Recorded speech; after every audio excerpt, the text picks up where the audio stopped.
Hello world. Maybe they heard me Sup, say it. world? And panic. This is when people panic. Like when they hit the go live button. It scares people. Yes, but we don't panic because we've done this too many times now.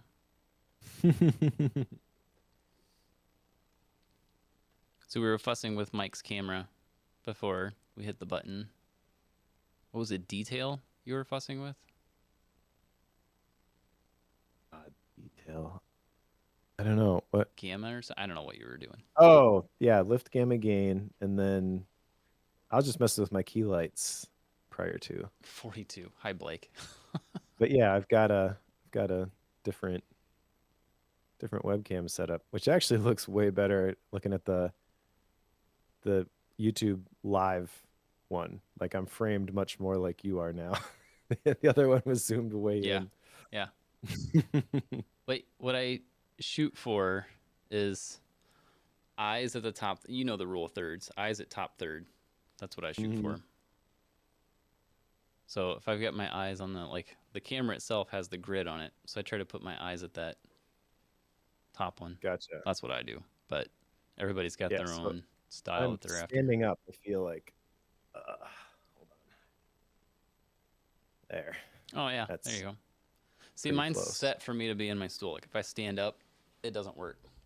But So great fun. I'm sitting because I'm tired. Driving into work.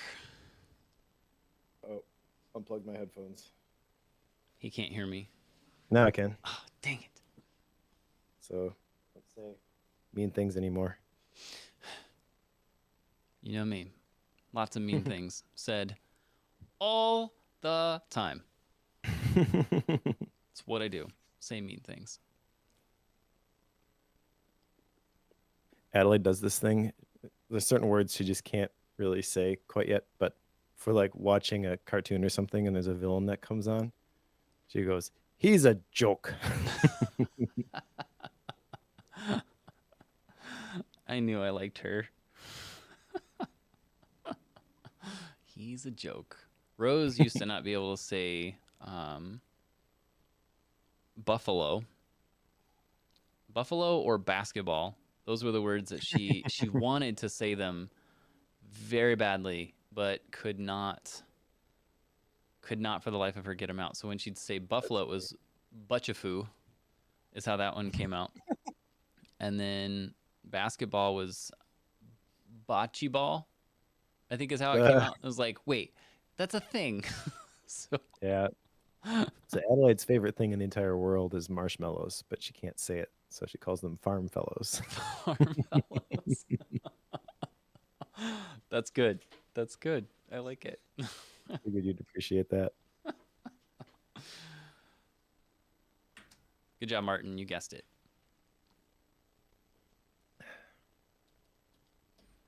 So the question of the day, Martin and Blake, is does the stream look any better today? Mike's fussing with his camera. I'm playing with a new encoder. Trying to make things a little bit better, bit by bit. Iterating on our craft. As you do with a Foreshadowing. creative calling. But I think I have. I'd have to look. I've been hesitant to do this because I think it would throw you off, and I don't think you actually want this. But it wouldn't be in my recording. It would only be live.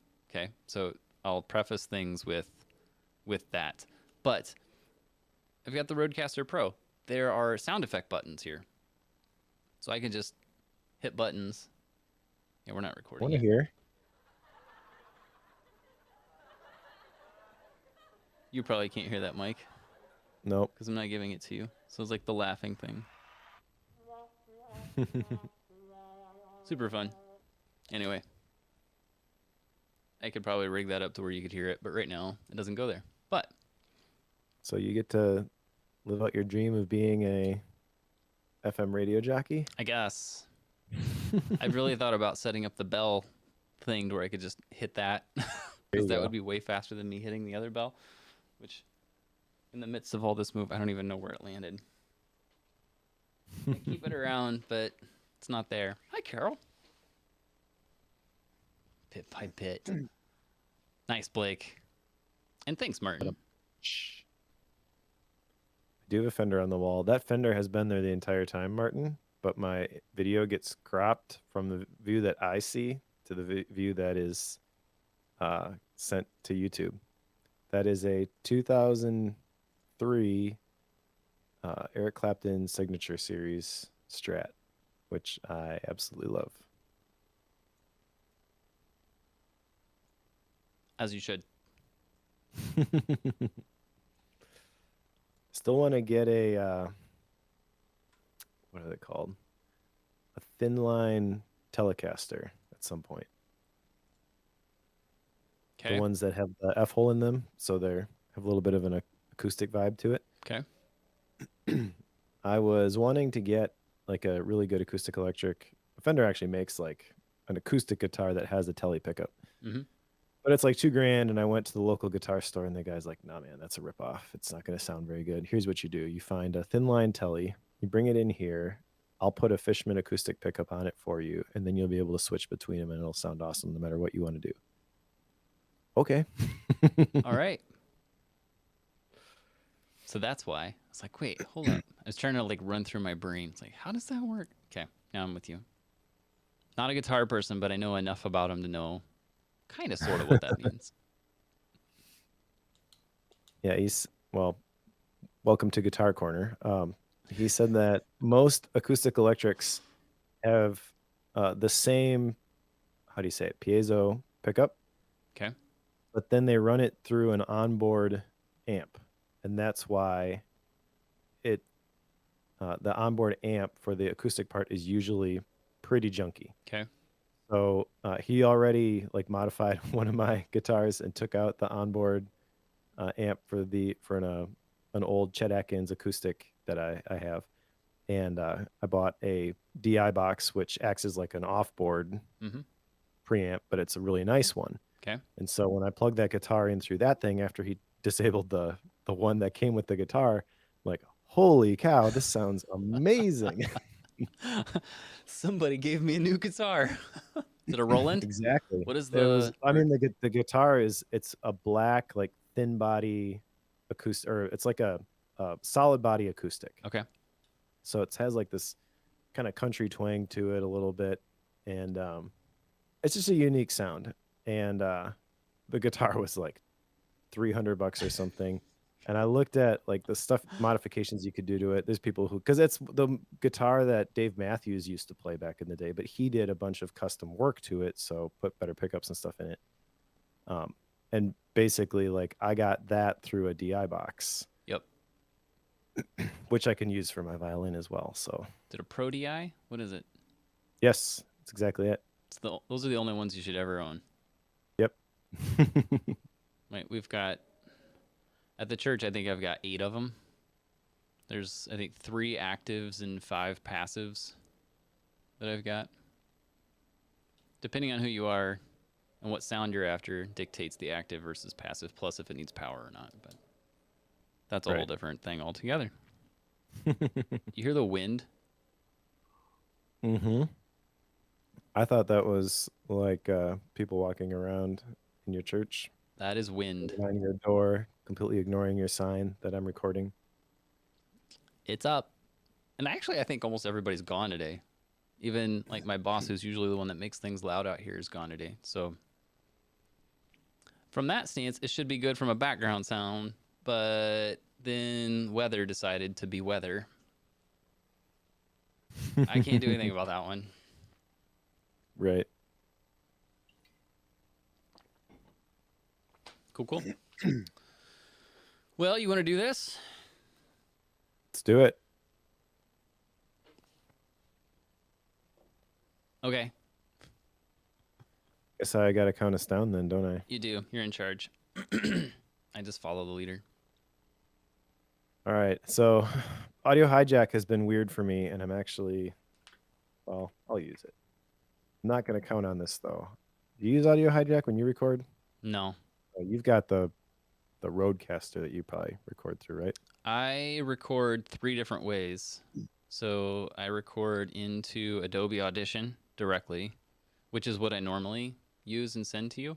And then I record a Okay. backup on the Rodecaster because it does multi-track, so it helps me record yours as a backup as well. It records mine, yours, and then the full production piece when it's done. But then I also Gotcha. record the video side of it locally. All right. Well, Audio Hijack has this cool feature when it works where it splits the audio channels and you end up with two files, Yeah. one of input, one of output. It has not been doing that lately. It just records everything in two files still, but it's all mashed together. Fun. So fortunately, I've got the mix pre right here. So I think we're good. All else fails, trust the hardware, not the software. I like that. I'm going to steal that saying. I do it all the time. I abstract software into hardware components constantly. I'm in the middle of doing it right now, like taking encoder stuff and making it an actual hardware setup. It's good. Thus, the Rodecaster. Thus, XLR mics. Thus, external cameras versus webcams. Like, this is what we do. This is what we do. All right. I think I'm ready to count down. Okay. Now. Great. 3, 2, 1, 2, 1, 2, 1. I'm getting an echo. Just a second. I heard it as soon as you. Second. Now I'm hearing myself. Yeah. Sorry. Every time YouTube This is always fun, Chad. starts, it like unmutes itself for some reason. Right. I think we're good. Okay. I'm still recording, so whatever you want to do. So, Joe, how's the Obsidian computer coming that I tasked you with last episode? I just want to preface this with you're mean. Because I ended up in the middle of at least 3 different conversations with 3 different people, asking them and working through how difficult is it to take a base Linux operating system and create my own version of the base Linux kernel. And unfortunately, one person said this is really difficult, and 2 people said, oh, just go here and do this, and it's actually not that difficult. Like, oh, curses. So I looked into this, Mike, and I am pretty sure I know the path forward and how to solve this and make it a thing. The question is it worth going down that path? Martin looked into it as well. So Martin, maybe you and I should connect on this. I even went as far as digging through my bank of old beat up laptops to see if I could find an old cheap Lenovo or HP something that I could use as a test model for this. And thankfully, my new custom PC that I got for encoding for live streams came in and overtook the time I was going to use to dig through all that stuff. So basically, Mike, you have inflicted pain upon my brain, and I continue to try to solve this problem. Thanks for that. You're welcome. The world will thank you once you make these. Yeah. Obsidian OS. Yes. There are literally 3 people in the Bookworm audience who are just waiting for this. You just got to make it and then start selling these things and then earn a profit. Like there's demand for this, Joe Buelig. Yeah. I'm telling you. More than 10 people? Dozens of people. So you're telling me if I buy, if I can get them, base, like Linux loaded laptops, port over Obsidian OS on it, if that can exist, and turn around and sell the laptop, what would you pay for it, Mike?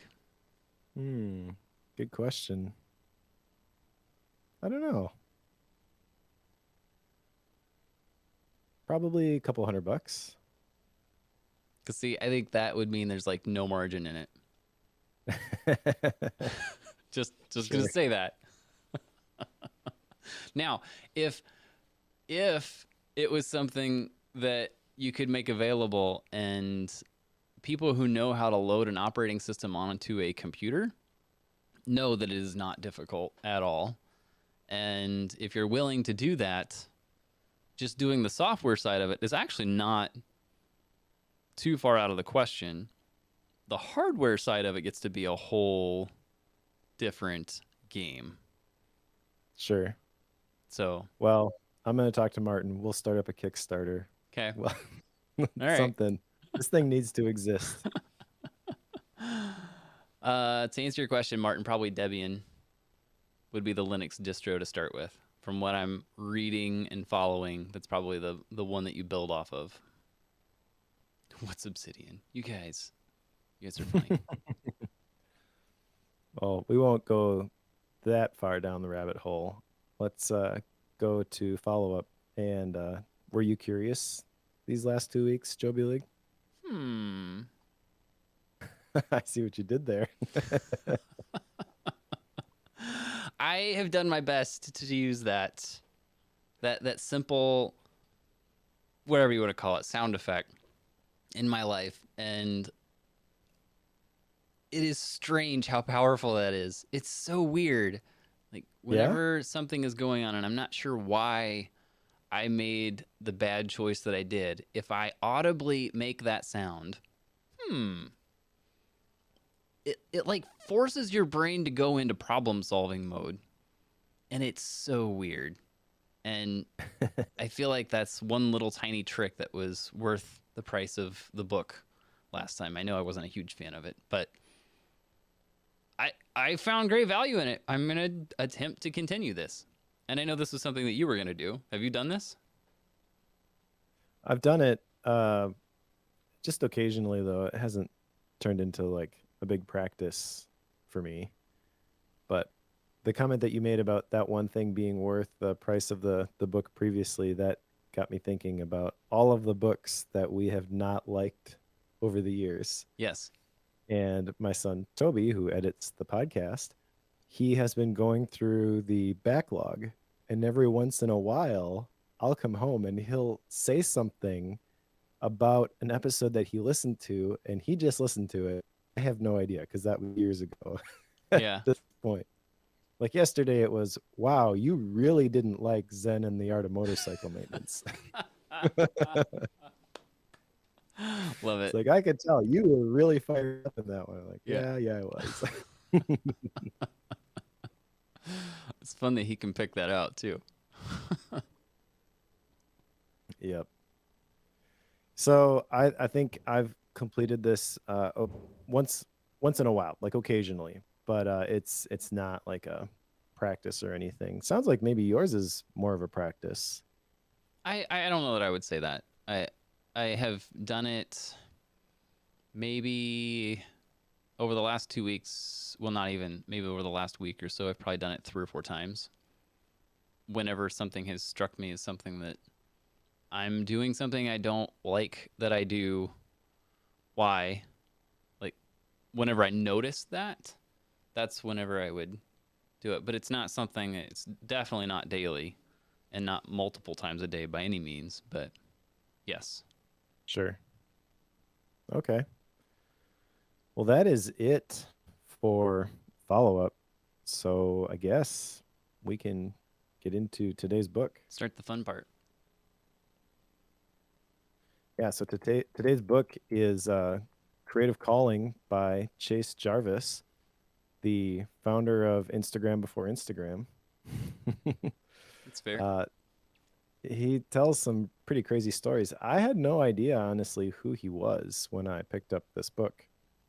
But the thing that he's, I don't want to say best known for, but his story of most interesting note in the circles that we run in maybe is the fact that he had worked with some developers and launched a photo app called Best Photo based on the belief that the best camera is the one that you have with you. It blew up, and it was at the very beginning of the App Store, and the developers didn't really think that they could make a huge living off of it. They thought it was just a novelty sort of a thing. So it kind of disappeared because they weren't incentivized to keep updating it, and Chase couldn't do it himself. Eventually, somebody created something like that, but free, and then it was bought by Facebook for $1 billion. Yep.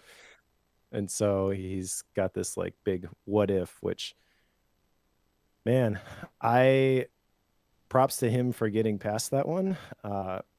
There's some really great stuff in here where he talks about like missed opportunities and things like that. We'll get into that as we get into the book here, but that one alone, I feel like that colossal failure, in his words, gives him a lot of credibility. And so I think this is a pretty cool book that you should not disconnect from right now if you don't consider yourself creative. That's kind of his whole point, is that everybody is creative, and the book is broken down into 4 different sections, and it goes along with this framework he has called idea, where you imagine what you want to create, you design a strategy to make your dream a reality, E, execute your strategy and smash through obstacles, and then A, amplify your vision to create the impact that you seek. And so each section is essentially a step. Step 1, imagine. Step 2, design. Step 3, execute. And step 4 is amplify. And I have to say, as much as dislike the whole systems approach, that's kind of what this seems like at the beginning. I feel like the way he laid this out is very, very effective. And each one of these sections has 3 different chapters, so we're going to try to crank through all of these today. Yeah, I think we'll be able to do it. There's a lot here, obviously, and I think you made a good point with, if you're not in a creative work environment, just remember everybody is creative in some way. Even people who consider their job or the things that they do every day monotonous and not creative, I think Chase and likely both of us would argue that either one, you're not looking at it correctly, or you're just in the wrong mindset for it. Because I think everybody's job is creative in some form. And even that, I think he would even say that once you connect with that, there is definitely room for a traditionally creative endeavor outside of that as well. So he's kind of basing this off of like what you would think of traditionally as creativity, which is, in his case, photography is by far the big theme that runs through the book. But you can easily translate that to writing, to podcasting, to YouTubing, like whatever that endeavor is that you want to consider. Now, those are all the online ones that Mike and I tend to dabble in or do a lot in. So that's what, of course, is going to come to mind with us. But you can translate that to your own scenario for sure. Yeah, and the big thing is just getting on the same page at the very beginning. That's the whole point of the introduction, in my opinion. Well, he does introduce idea here too, but the big takeaway from the introduction is that we are all creative, and unleashing your creative capacity, he says, is your highest calling in life. And I really like that. And I would challenge everybody, regardless of what your job title is or what position, what season of life you find yourself in, asking yourself, how can I express creativity in whatever ways that I have available to me? But once you find it, then you got to get busy. And that's where the rest of this book comes in. So let's start here maybe with chapter 1, which is inside the first step, imagine, but chapter 1 is hear your call. And the big point here is that we've all got these different personalities or different styles when it comes to the ways that we create. He runs through several of them: the starter, the noodler, the prioritizer, the resistor, the striver. But what you need to do is figure out, what is the way that you are creative, and then start to lean into that. And you can't just copy what somebody else is doing. You can admire somebody else's work, but you've got to find a way to make it your own. But the well of potential runs deep, he says, in every single one of us. And creativity is actually a boundless source of energy. That's very intriguing to me. And I feel like if all you did was figure out how to tap into that energy source by creating, and you used that at the beginning of your work routine before you went in and did your jobby job, that alone might be a huge benefit for you and reason why you should embrace your creative calling. Yeah, I think this is.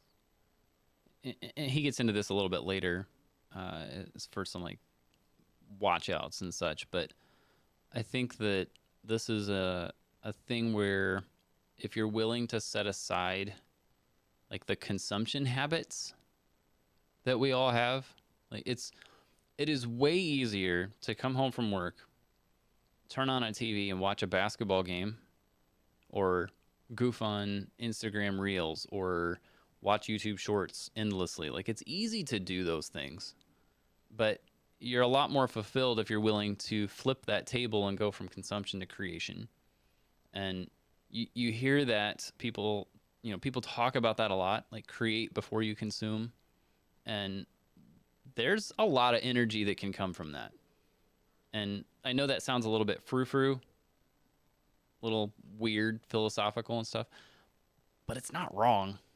Like I know that the days when I've Yeah. been able to spend 20, 30 minutes writing, like, Mike and I read all the time. Like we're reading 20, 30 pages a day, 15 pages a day. It doesn't take that many pages a day to read a book in 2 weeks. Like that sounds like a great big lofty goal. It's really not that complicated when you Mhm. break it down.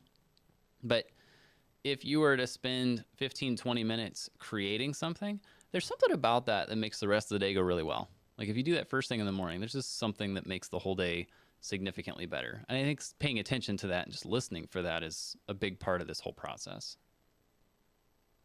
Yeah, and then also recognizing this is a big thing that he mentions in chapter 1, but I feel like the meat of this comes later. But he says that you are not your art. So disconnecting your identity from the things that you make is very important, especially when you're just starting off and maybe you're dealing with imposter syndrome, or you find yourself just gravitating towards doing something exactly the way that one of your favorite creators does it. And that kind of gets into the next chapter, which is walk your own path. There's a acronym that he introduces here called DEAR, which I think is actually a pretty brilliant way to analyze and look at the way that somebody who makes something you love has done something, and then also envision opportunities to spin it and make it your own. So it stands for deconstruct, emulate, analyze, and repeat. And emulate does not mean do it the exact same way. It means that you're recognizing what the mechanics are that you really like about the way that they did something. And then when you try to imitate that, you do have to kind of watch and make sure that you're not doing it the exact same way. You got to put your own spin and flavor on it. But I feel like the more that you do that, the easier that becomes, the more natural it becomes. This is part of the process. This is what fascinates me so much about the whole PKM thing is like, if you understand personal knowledge management, there has to be an output. It can't just be the input. You can't just read the books. You can't just collect the notes. There has to be some sort of output, some synthesis, some analyzing that goes on, all these dots that you've collected, and what does this mean to me? Just express that, and it's the natural result of the dots that you've collected. And you don't have to judge the output of that output. It's like a water wheel. You have water coming in, but there's nothing going out. And instead of a river where there's a constant flow of things, it becomes a reservoir or a cesspool because there's nowhere for the stuff that you've collected to go. There's a lot in that. All this to say, like, pay attention. Like that's ultimately what I took away, at least from chapter 1 here, is like pay attention and notice what it is that you like to do, and don't be afraid to start. Like so many times people want to judge the results of their work early on, and like take if you're getting into YouTubing, like let's use that example, because there are a lot of folks who are like brand That's a new to completely hypothetical completely example. hypothetical. And if you're getting into it, like your first videos are always terrible. Like take screencasting, Mike. That's probably a better example for us. Like the first one you did, if you went back and watched it right now, would you be real happy with it? Oh, dude, I could tell you a story about that. Okay, go for it. So I, when I started creating, I got this idea to write my book, but I had no idea how to write. So I started a blog and just wrote for an hour every day, published it before I went into the office, did it for 2 weeks. Asian Efficiency posted that they were hiring. I contacted them not about a job, but about an opportunity to do guest posts. I'm like, well, we don't really do that, but if you have anything, send it in. So I sent them my blog and like, hey, this is good. We'll give it a shot. They also discovered a YouTube channel that I had started called Semi Pro Workflows, which had a single screencast, which I recorded on my laptop while I was sitting on my couch. So no professional gear whatsoever. It was complete trash. 20 minutes of me rambling about how I use Text Expander. But that was the thing that Tan had identified like, hey, that's pretty cool. You think you could do that for us? Yeah, And so I threw it out there. And even at the time, I thought it was horrible. But somebody else saw like, hey, this has got potential at least, right. even if it's not very good. So just the fact that I kind of accidentally shared that, Yeah, that he stumbled upon it. I wasn't proud of that at all. I was kind of ashamed when he called it out. He said, hey, so is this you? And I'm like, oh yeah, that's me. I think I don't know where I saw this, but recently I saw someone say that they're not a failure; they're just getting started. Like it's not that like your work isn't horrible.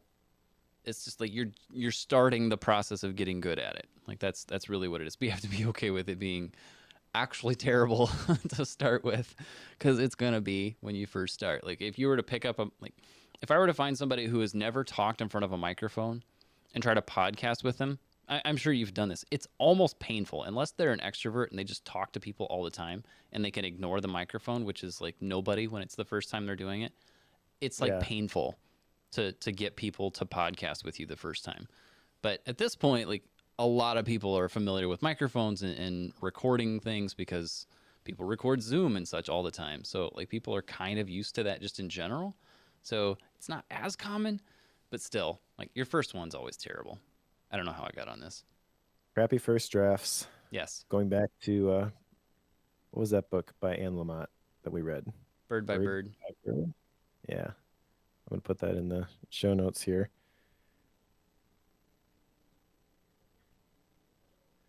But another big thing from this section, which I just want to use to encourage people, is he says that you need to start before you're ready. Kind of to your point, you're never going to be ready.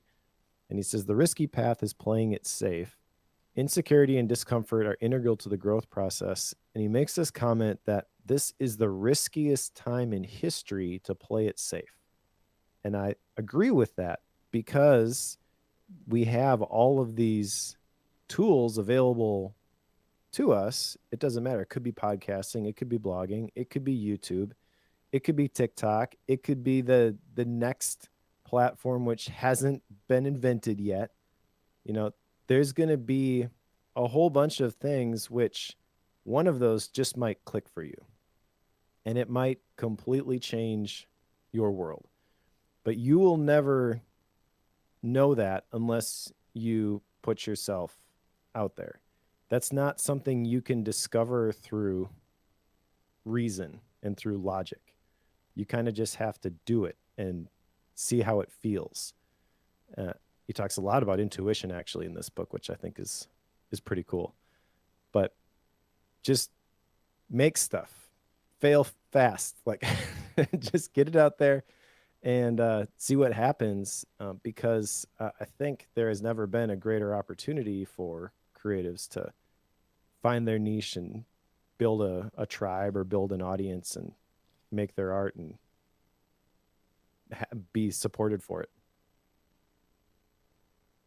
Yeah, I think this is where, like, if you go back to that acronym DEAR, like the reflect part of that, like looking back on what you've done, like that is really the point. I think when you start digging into this, really, it's like, okay, make something and then evaluate it to see how you could do better next time. Like he tells the story of him going on these big adventures from country to country throughout the world to take photos. But at the time, you had to develop the film, right? That was the whole dark room scenario. And he would write notes like, second shot on this reel, I had these settings, like what f stops, what shutter speeds. Like he had all of that. And he would write all that down because it could be weeks or a month later before he developed the film, and he's not going to remember how he had it set. Like in today's world with digital cameras, like you can just adjust the ISO, adjust the white balance, all those things, unless you have a Blackmagic camera. And then you can say this is what worked and what didn't. And then you can lock all that stuff in, and you know immediately whether or not it's going to be what you want. He didn't have that then. He had to write all that stuff down. And if that's what you need to do to determine what's working and what's not working with your craft, then go for it. Like it's not rocket science, but at the same time, like you have to be aware and just reflect on it. Yeah, and maybe this is the spot to go into the next chapter, which is chapter 3. You stand out, because it kind of continues some of these themes that we're talking about here. But the big thing that stands out to me from this particular chapter is that a safe life is a small life. And he flat out says that most of us risk too little to really stand out. And that's part of the formula. Creativity requires risk. And so there's a barrier to be overcome there for every single person. But one of the things that can help you overcome that is recognizing that you will never be all things to all people. Not everybody's going to like your stuff. And just lean into what makes you you, because you're not going to get a whole lot of support in that area from the traditional systems that are in place. The educational system, he says, is designed with efficiency, not creativity in mind. And I completely agree. I mean, this is potentially a tangent, but big reason why we homeschool our kids. We don't want them to learn in order to pass a test. And even if you go beyond like middle school, high school, like what is the path that is laid before you? It's go to college, get a good job, a safe job, which Chase is arguing that's not the way to go in today's digital economy. And I think he's probably right. When you take this book in line with a whole bunch of other stuff that we've read, like Deep Work by Cal Newport comes to mind, where he talks about the people who are going to be successful in the digital economy. And it's not the people who have a specific job title. It's the people who are able to think critically and do creative things that can't be automated, that can't be replaced by a machine. And creativity is one of those things. Creativity is what it is. It's distinctly human. And I know there's AI and all that kind of stuff that can write articles for you and yada, yada, yada. But I really think that it doesn't compare to true art that a person can make. And so if you're able to interject that into the things that you do, what you're doing is you're making yourself, in Cal Newport's words, more valuable to the marketplace. And who wouldn't want to do that? That's the thing that's going to set you apart from everybody else and make you irreplaceable. There's so many things that computers can do, but it's impossible for them to like make the connections that human brains do. As much as people like to say that AI is going to take over so many different jobs, I feel like it's a long ways away. The more time I spend with these types of AIs and stuff, these so-called AIs, they're not even close. And part of the issue gets to be that it requires, like, whoever writes that algorithm, whoever writes that software, somebody has a bias somewhere. And if they create that AI, they cannot help but have a bias built into it. And all you have to do is have a different bias, and you're now unique and different. This is also why, like, if you come back to, take podcasting and that world, like, it's been around a long enough time that there are podcasts on just about every topic, it seems like. But podcasters will all tell you you should start a podcast. And the reason for that is because there will always be someone interested in your specific voice. And by that, what they mean is your particular perspective on a topic.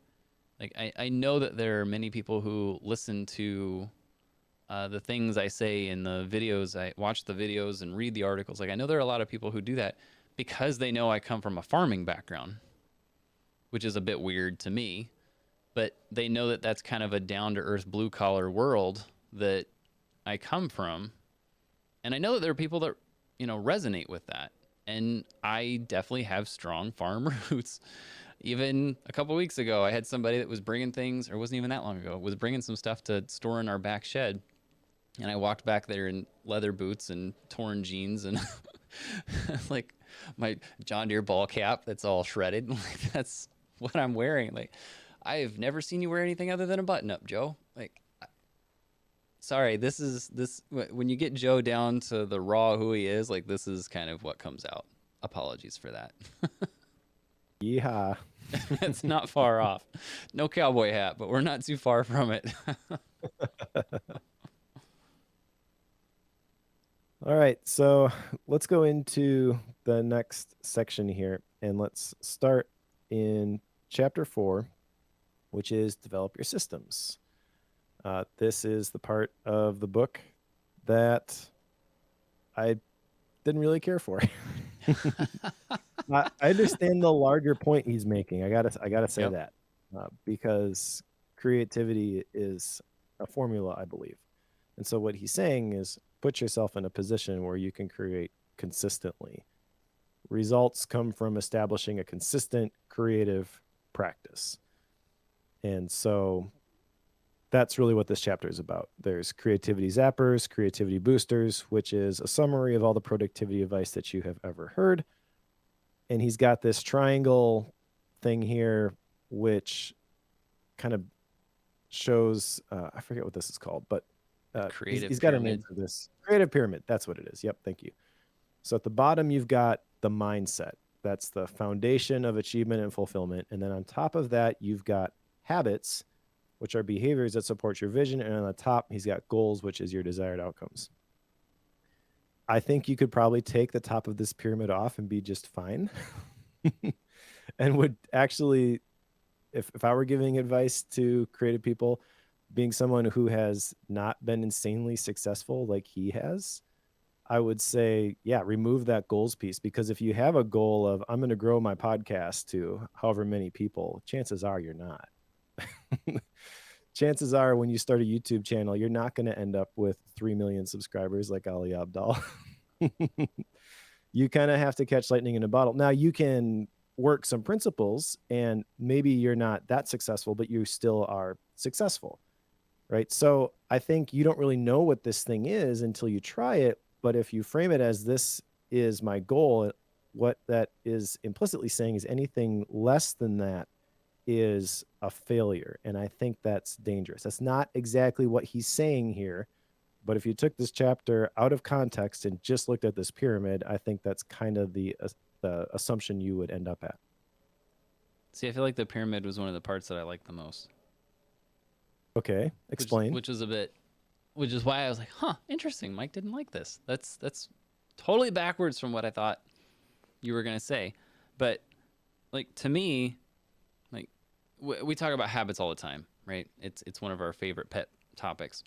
And when we talk about habits, it's generally in the context of how do you build consistency and how do I make sure that I am doing the right things regularly, right? And the only way that you can decide what the quote unquote right things are is to have the right mindset. Like, if I have a mindset towards evil, just to use general terms here, my habits are going to be evil, right? But if I have the mindset of becoming a good writer, my habits are going to revolve around, the ones I'm going to focus on are going to revolve around being a good writer. But the goals piece, I know, I suppose, now that I'm thinking this through, it does make sense to me why you don't like it. Probably the term goals by itself would be my guess. But the fact that he calls it goals, at least the way he explains it, I didn't take it as I want to grow my podcast to 5,000 viewers for every episode within 1 week. Like, I didn't take it as that was the type of goal. I took it as I want to become successful at XYZ, at being a podcaster, like, and just setting a very general direction. That was the way I took his goal terminology. It wasn't, this is a defined stake in the ground that I'm shooting for. It was like, here's the general area I'm shooting towards. That's the way I took it. But maybe I'm way off. Maybe I generalized it too far. I don't know. I think there is a bias that comes through this book because Chase Jarvis has been very successful. Now, that being said, I think his message is great, but he's had a lot of things that have blown up for him. And even the one that he talked about that was a colossal failure, that was still more success than most people will ever realize on the App Store. Right, right. So he's kind of coming from this based on his experience, right? Where even his failures are awesome. And I feel like that maybe is a little bit hard to relate to sometimes. That being said, I also think that his mindset, he kind of challenges us right at the end of the book. Like, everybody you know that's successful has this positive mindset. And I think there's truth to that. And so there's probably a lesson for me to be learned there about being more positive. But goals anchor your expectations in weird ways. And I just don't think it's necessary at the beginning of the process. I understand why it's here. You know, goals are the thing that you're aiming at, and the habits are the things you're going to do every day as you make progress towards that thing. But I don't know. I think the very best thing you can do is just create and look at each thing that you create in context of this thing alone, not as part of a plan to get to a certain point, because there's going to be a lot of stuff that you'll find that's adjacent to the things that you're doing that are not going to be in alignment with the goal, but are going to be the right thing, the right next step for you to take. And again, that's my bias based on my personal experience, because I was going to do webinars, and then I started doing podcasts, and then I started screencasting, and like my creative path is all over the place, because it's like, oh, this is the thing. No, actually, that wasn't the thing. But this thing over here looks cool. Oh, that was really cool. Oh, that's not really it either. That thing over there. And you really just never know where your journey is gonna take you. So I think you need that flexibility to be able to chase whatever seems right in the moment. Whatever seems, I shouldn't say in the moment, whatever seems like the next best thing to do, that's the thing that you should do. And he does say that in here based on the intuition, right? You can't just crunch all the numbers and use that to determine the path forward. You kind of have to just feel it out. But goals work against you feeling it out, I think. Maybe. I think it depends on the person. Because, like, the process you're talking about of switching from thing to thing, it's probably because, like, your mission ends up being more about helping people than it is making videos. Because, like, some people, making videos is the thing, and they want to help people through that avenue. But I feel like yours is the other way around. Mine's the other way around. Like, I want to help people, thus, like, sometimes it's easier to write things. Sometimes it's easier to video record those. Sometimes it's better for me to go to you in person and let's talk to you in person. Sometimes it's better to do a one-on-one coaching session. Like, I'll do all of those things because I'm trying to help people where they're at. And that's not the creative goal for a lot of people, like some people just love to try to capture moments with a camera, and that is what they're after. Now, it might be video that they're trying to capture a moment. Some people love making like stock video, like that's a thing. Uh, Chase would say his thing is capturing moments through stills, like that's what he wants to do, and he loves to do that. So that was kind of his direction, the goal that he was shooting for. Like, how do I make this my all-time thing? So maybe that's the fluidity. So all I'm saying is I think it depends on the person and what you're after. That's where that whole Yeah. mission part comes in. Yeah, I think if he and I were to sit down and talk through this, we're much more in alignment than I'm making it sound right now. But goals, I mean, come on, Yeah. goals are dumb. Yeah. But he does follow this up with like all the buzzword stuff. Like he's got the creativity zappers and what are the positive ones called? Yeah, the The boosters. I do boosters. appreciate that he calls out that most productivity advice is a waste of time. Yeah. Yes. And then he rattles it off like in rapid fire, like meditation, cold showers, gratitude, fitness, like all Yep, these things. yep. Stay away from social media and news. Like it's rapid fire over the span of like 5 pages. Here you go. Here's the bulk of what all the productivity nerds are going to tell you.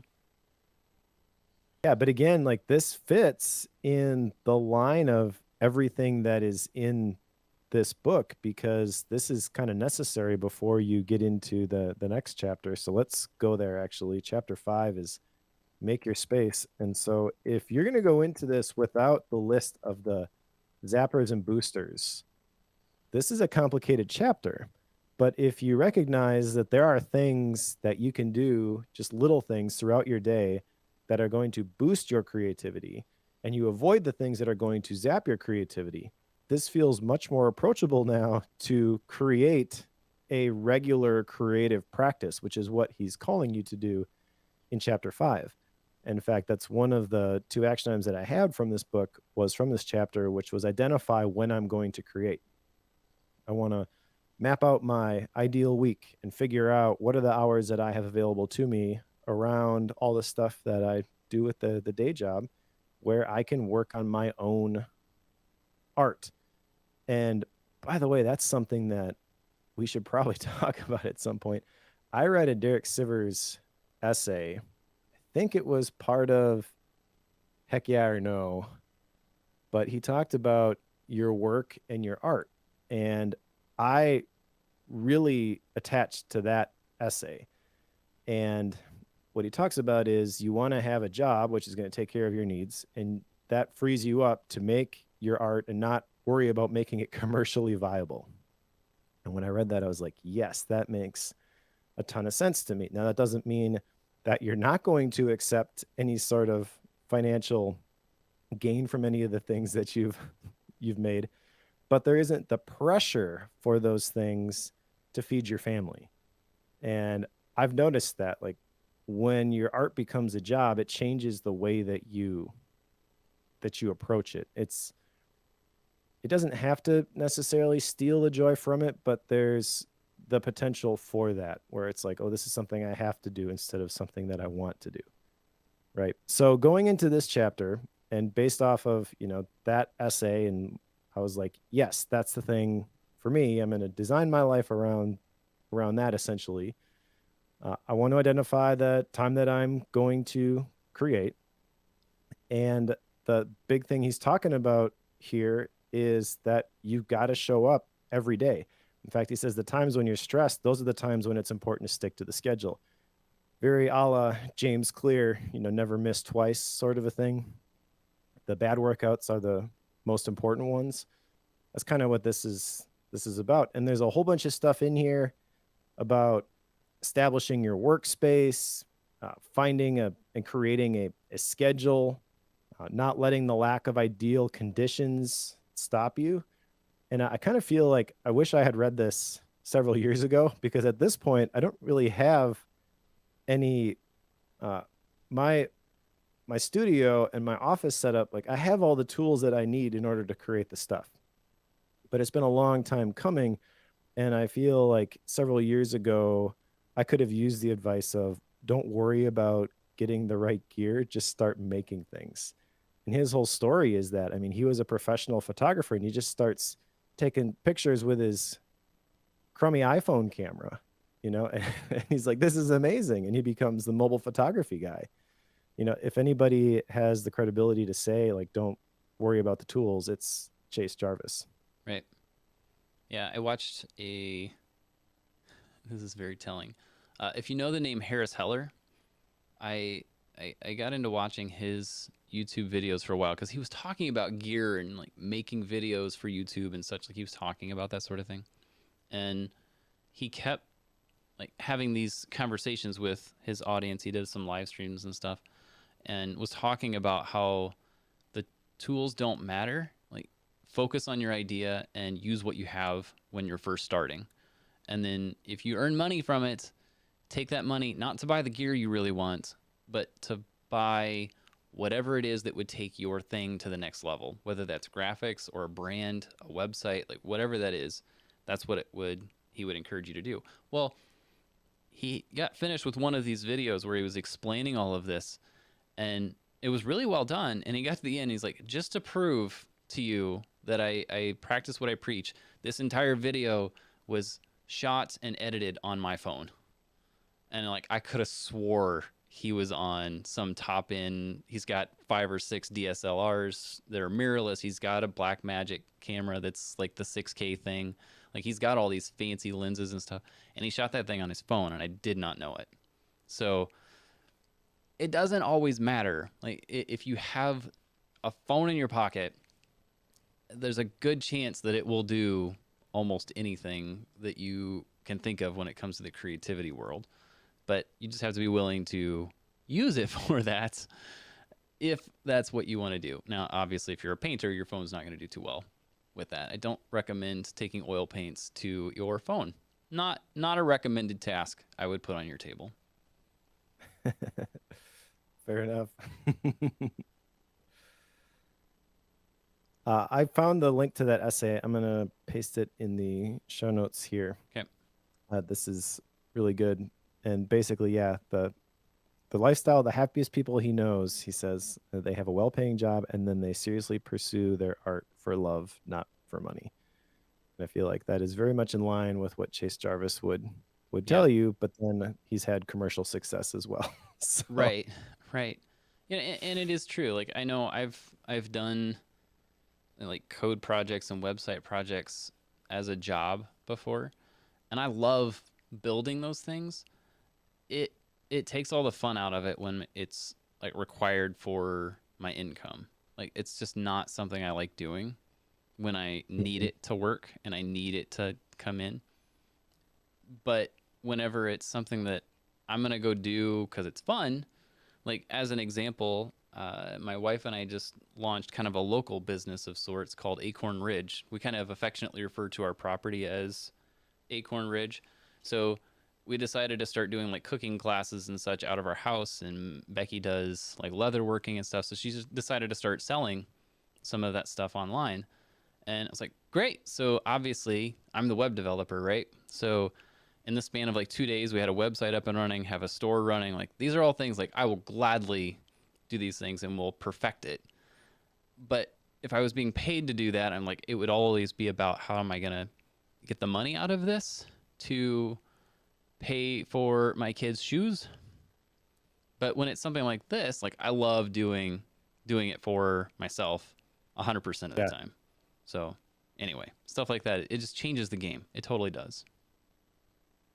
Yeah, and if you're thinking to yourself, well, that's great, you've got lots of time to invest in something like that. That's another big theme in this chapter, is that you need to understand what are your priorities. And he says there's 2 places that we can understand our priorities: our calendar and our bank statement.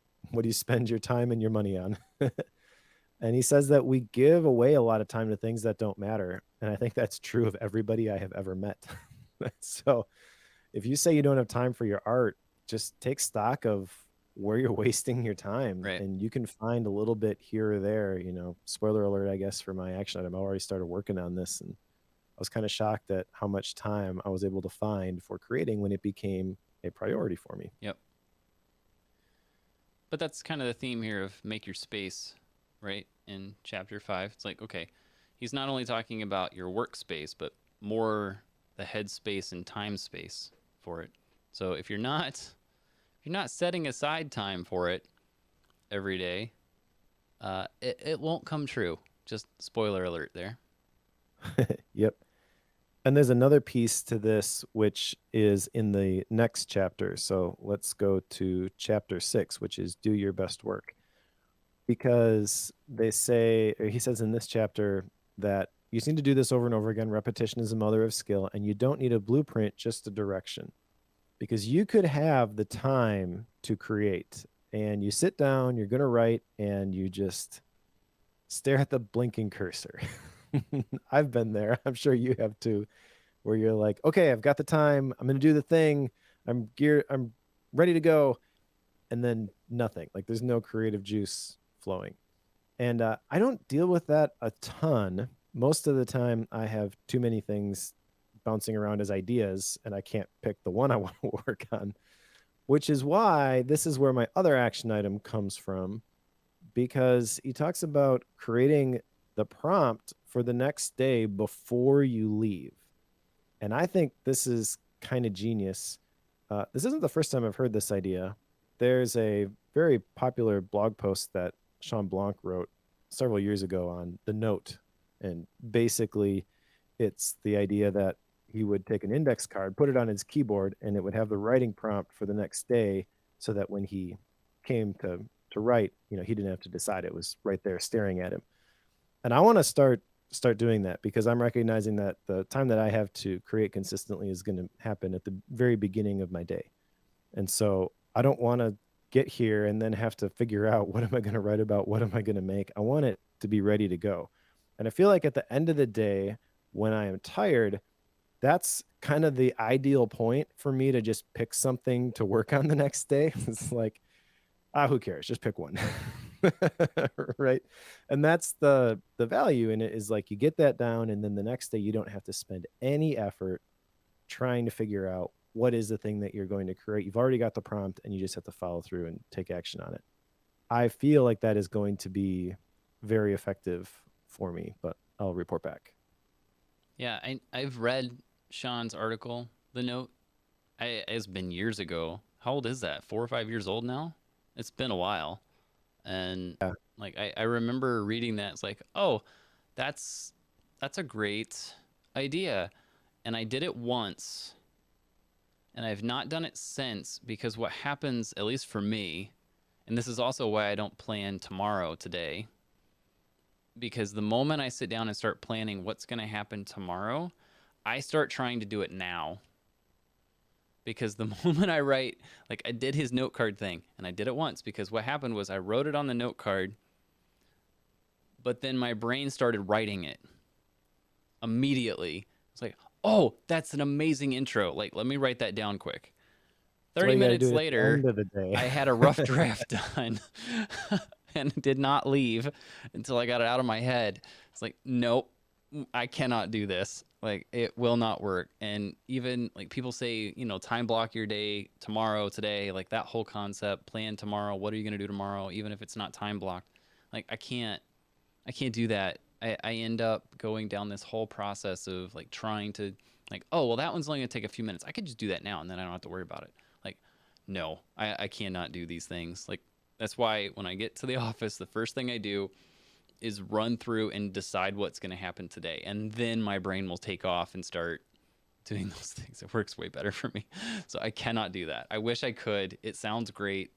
No, it's a bad day. Well, that points out kind of an important point here. I think, Chase has written this from his experience, and he's sharing the things that are working for him. But I can totally understand how that is just not going to work for certain personality types. And you do have to kind of figure this out for yourself. But just reading through this, you don't get the impression that there's any wiggle room here. No, Like, no. this is the system. Correct. Yeah. The way I took it was like, no, you have to do this. If you consider yourself a creative, this is what you have to do. It's like, nope, that ain't happening. He even says in this chapter that if inspiration strikes, you write it down and you go back to the task at hand. Yeah. And I think for you, probably that's just not going to work. Nope. Because that's again that one day I tried to do it. I was trying to do that. I was trying to write down the ideas I had so that I could go back to what I was doing. But then 30 minutes of like incessant ideas for how it was gonna, like I should have just finished the thing. Like, it was better off that way. Yeah, I think I've mentioned to you Jesse J. Anderson. Mm-hmm. He writes a lot about ADHD, and he is writing a book about the things that he's learned with his own diagnosis with ADHD and how he's, I don't want to say overcome it, but like the productivity systems that work for him and the productivity systems that don't. From a perspective of like neurotypical, this is what I was taught growing up, to this is what actually works for me dealing with ADHD. And I'll put a link to the book in the show notes. It's not out yet. He's in the process of writing it, but he's got like the table of contents and stuff available if you are interested in that sort of thing. But I instantly thought of that when I got to this section 2, where it's like very cut and dry. This is the process that you follow. I didn't spend a whole lot of time thinking about it, but in the back of my mind, I was like, I bet Jesse Anderson and Joe Bulig would have issues with this. Correct. Yeah. I just signed up for Jesse's. He's got an email newsletter called Extra Focus. Yep. Extrafocus.io, I think, is where you go to do that. That's all it is just a sign up page for the newsletter. So I just signed up for it. Can't tell you if it's any good or not, but I assume it is. Well, I really appreciate his style and his writing. He's been a guest on the Focus podcast, and I I think he does a real great job of just sharing the struggles that he's gone through and like the lessons that he's learned and having to figure this out for himself. Like I go back and forth with this every time I hear somebody talk about their experience with ADHD. I It plants the seed in my head of maybe I have this and I should go get it checked out. But I've never done it, and I don't want to self-diagnose myself because certainly my symptoms, if you want to call them that, are not to the extreme level of some of the stuff that like Jesse's described. But I do empathize with being told, especially like growing up, like you just got to focus, just stay on Yeah. task. Just you can't do it. Right. But at the same Like time, like, physically not able to. He's got to hack his own system, and correct. it's totally not fair. At the same time, like, I'm learning this. It's very easy for people who are diagnosed ADHD to use that as an excuse. And Okay. like I hesitate to even say this. A lot of people that I talk to, myself included, will use that as kind of it almost puts like the victim mindset in there. It's like I have this thing, I'm stuck with it. I have to deal with it, and it makes life so much harder for me. So obviously I'm not going to be as productive as someone else. If I can get the laundry done today, it's a successful day. Like people have that victim mindset whenever they're diagnosed. And like I don't want to just accept that negative mentality. Like yes, I know that it makes some things harder, but there are a lot of times when I choose to make it harder unknowingly at times. But if I will step back and acknowledge that that was harder, but it was because I chose to make it harder, or accepted or used this victim card to make it harder, and hoping somebody else will just magically set me free from this thing. Like, you get what I'm saying? Like, I Yeah. don't want it to be an excuse. Like, yes, it's something that I struggle with, but even that, like, it's an thing where I struggle with it in some areas, but it's a very big benefit in other areas. And I'm aware of that. But we like to focus on the negatives a lot of times. Like the creativity piece, like coming up with ideas on what to write about, that has never been a problem for me. Like just sit down and look at, like, I wrote down, I think, 12 ideas earlier today just because I realized, oh, my idea bank for what I'm going to write about is quite low. Okay, well, here's some more to add to it. Like, just, it was that Yeah. simple. So I don't ever have that blinking cursor problem really at all. I don't think I've ever dealt with that. Yeah, I think there's a difference between uh playing the victim card and recognizing your natural tendencies. And I think that's the thing that kind of rubs me wrong about this is there's no room for that. You know, in creative calling, it's just this is the way you create because this is the way that I create. But I think you do got to figure it out for yourself, and that actually leads into the next section in the next chapter. Chapter 7 is make it till you make it. Well, if you never figure out how to flow in the way you're wired, you're never going to establish a consistent routine. And that's really what this is all about is you just make your art, you do it consistently. You don't judge it, you just keep getting it out there, and the fact that you keep getting it out there, that's the thing that makes it good. I mentioned to you before we started recording I am going through Ali Abdal's part-time YouTuber Academy, and he shares some statistics in one of the sessions about the number of videos that it takes to reach 1 million subscribers or something like that. And it was an insane amount of videos. It's like 1,300 videos before you would hit 1 million subscribers. Like the average channel that has 1 million subscribers. Sure. Now you can learn faster and you can get there sooner. It may take you longer too, but the point is that you can't worry about the quality of the stuff that you're publishing at the beginning. His point in that session is like, you just got to make stuff, and you got to make a lot of stuff. And you just got to get it out there, and you got to get the feedback. And when you start doing it, I think the chart that Chase Jarvis shares in this section is pretty accurate. You know, the joy goes up at the beginning. You've got this great idea. You add design and detail to the vision, you begin executing, and then it gets hard, and then it dips below the line, and you're like, this project is terrible. I suck at this. And then you start to come back up. Oh, maybe I can do this. I think I'm going to get through this. And then you come back up at the end, and you're like, hey, this is pretty good. And I'm so glad that I stuck with it. And that's kind of been the story that I've heard from everybody who has done any sort of creative practice consistently and become successful at it, is like there was always that valley. And that's the point where you've got lots of logical reasons to give up on the thing, but you just stick with it, and eventually you come out of that. And that only comes through consistency. And you're never going to be consistent if you don't recognize what you are fighting against, especially yourself. Yeah, because the thing that a lot of people do is stop when they're in that valley because it's too hard and it doesn't look like what they want. And so they quit. And guess what? Then they don't ever get to the point where, hey, this is pretty good, or I'm so glad I did this. Like, you never get to that point if you quit early.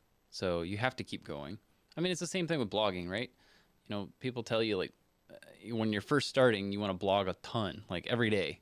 Kick out a blog post. Well, it's not because like that is the release schedule that you need to be successful. It's because you're trying to hone a craft and you're trying to do it fast. Like, that's why. Mm-hmm. And posting every day can get you there, but you're also trying to build a backlog. Like when you first start a blog, you have 0 blog posts. And the people who have been blogging for a long, long time, who have great big followings, have 4,000 blog posts on their site. So you can go search and find a backlog, and there's tons of stuff to look through. But if you have one, like there's only one thing to go there for, and there's nothing to come back for and learn more from and look forward to the next thing. So you have to get a lot out there. But at the same time, like the faster and the more often you can do your thing, the better you get at it faster. Like I think the only time I've seen, you mentioned YouTubing and like how many videos it takes. There are some exceptions to that, of course. But generally, those exceptions are when the people involved either have been doing video work prior to going to YouTube or have done YouTube elsewhere. Like, there's usually not a shortcut. And if you think there is, and like, oh, they came out of nowhere and they did really well. Like, I've heard that from some folks. It was a couple of folks that found Bookworm that I met this past Sunday at church. And they said something about podcasting. I was like, yeah, I do some podcasts. He's like, oh, I found this really good one lately. It's called Bookworm. It's like, hey, cool. Who's on That's that? Me. And they're like, oh, this guy, Joe, and Mike, and they read Two books like dudes from every two America. weeks, and like it's just a really cool concept. And I was like, "Hi, I'm Joe." And they're like, "What?" Like just blown mind. And it's like it was really cool. It's kind of the first time I've had that experience with Bookworm, but it was so fascinating. It's like, okay, like, well, Bookworms kind of came out of nowhere. Like, no, we've done this for years. Like we have Yep. a in the realm of podcasting, we have a big backlog of episodes that you could go listen to. And when it takes 2 weeks to make one, like it takes a long time to build that up. So anyway, it just takes time. I'm It rambling at this does. point. You ever think about how much effort has gone into that bookworm backlog? Way more than I ever imagined it would take. But I also didn't know how 140. long we'd last. Yeah.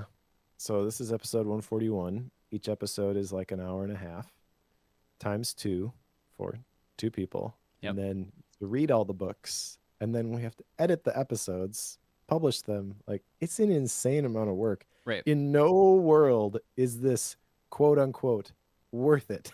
Correct. Yes. Other than this is how we learn. I mean, there's intrinsic reward from creating this, which goes beyond the monetary reward we get from it. Yeah, I mean, if you look at just like the work hours to release, like to record and release an episode, like by the time we make the outline, like forget reading the book, we make the outline, we do the recording, you do the editing, you do the posting. Like you've got 3 hours in the recording because there's two of us. There's probably 15, 20 minutes, you'd say, in outlining, maybe a little bit more than that, depending on the book. The editing is probably on average, what, time and a half, 2 times as long as the episode. So time you get posting and stuff, there's somewhere around 7 hours in just the recording and publishing for one episode. Now Yeah. account for how many hours do you think it takes to read the book in 2 weeks, Mike? Like if it's Oh, it depends on the book, but maybe 4.5, 5 hours, 5 hours or so over the at span of two least, weeks. especially the way I take notes. Yeah, so if you call it 5 hours times two of us, that's 10. So now we're at like 17. There's probably some fluff in there, so call it 18 hours. Every episode is the amount of time it takes to do that. What is that? 18 times 141? What does that Yeah, come out to? so if you go into it thinking that I'm going to do this for a while and then it's going to be giving me a pretty nice paycheck. Like you don't get into a podcast, you don't get into a blog. You don't, I would argue you probably don't even get into YouTube at this point because it's not new enough. There was a point where if you just appeared on YouTube and it didn't matter the quality of the stuff you were making, just the fact that you were there, you were being rewarded for that. Right. But now you've got to put in the work. And the only way it makes sense is if you're not doing it for monetary gain or you're leveraging an audience or a tribe that you've already Right. created. That's For- kind of getting into For what it's worth, later chapters in this book. that But number was just over 2,500 hours to get to 141 episodes. it's a lot of hours. It's a lot higher than I thought it was. Yep. But the real reason that we do the podcast is that you and I learn a ton from it, which Oh, is yeah. kind of what gets into chapter 8 here. University, spelled Y-O-U. This is my favorite chapter in the entire book. And probably because it reinforces some things that I had already felt. A big reason why we homeschool our kids is that we want to teach them to be lifelong learners. And we want them to learn in order to solve problems that they are experiencing, not learn to pass a test. And he mentions that school is kind of set up as something that you endure in order to get a job. And that's not the thing that's most helpful. You need to develop this lifelong learning mindset. You've got to identify your own learning path. And he said that the primary struggle of today's learners is figuring out what you want to do because there are so many opportunities. And I think that is really true. But the way that this fits into the creative process is this formula where you create, you learn from it, and then you repeat. Create, learn, repeat. create, learn, repeat. I mean, that's the whole goal. I mean, that is why you would create. And then if you do that and you do it long enough, eventually the score is going to take care of itself. But again, you're not doing it, I would argue, with a goal in mind of I want to build an audience. I want to have 10,000 downloads per episode, or I want to make so much money from ads or anything like that. If you have a goal like that, you're just going to be disappointed at how long the thing is going to take. Right. You do have to learn to love the journey. And when you approach it with that mindset of just curiosity and like, what can I learn from this and how can I get 1% better? There's a lot of value to be had there.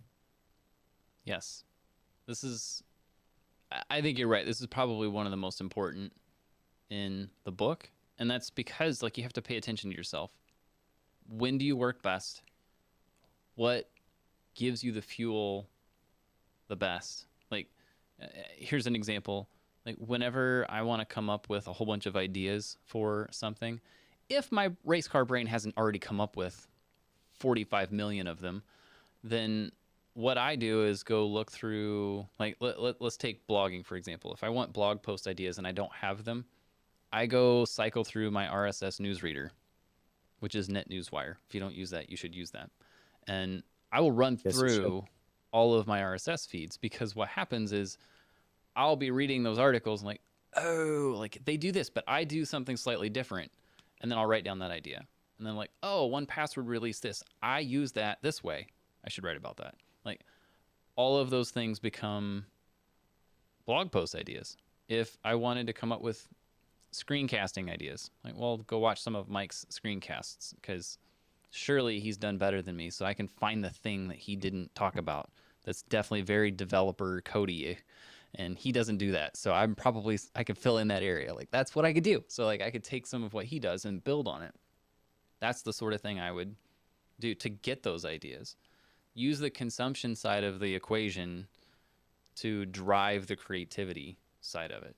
So like that's a lot of what I do. I have learned that just by understanding how I operate. And I wouldn't know that had I not developed kind of the growth mindset piece, to go back to Carol Dweck. If I hadn't done that, I wouldn't be anywhere near capable of doing the type of thing I do now. So that's what I do. But again, the whole point is just learning about yourself.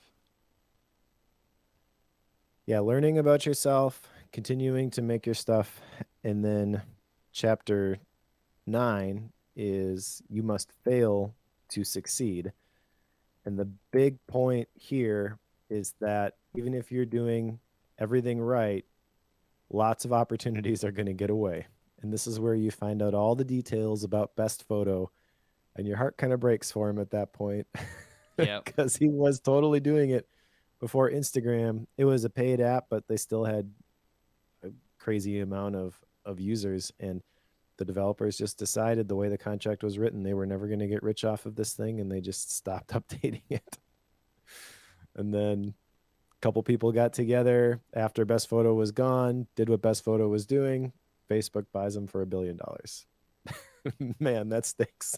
Yep. But there's some really cool quotes in here. He mentions Richard Branson, who said that opportunities are like buses. There's always another one coming. Really like that.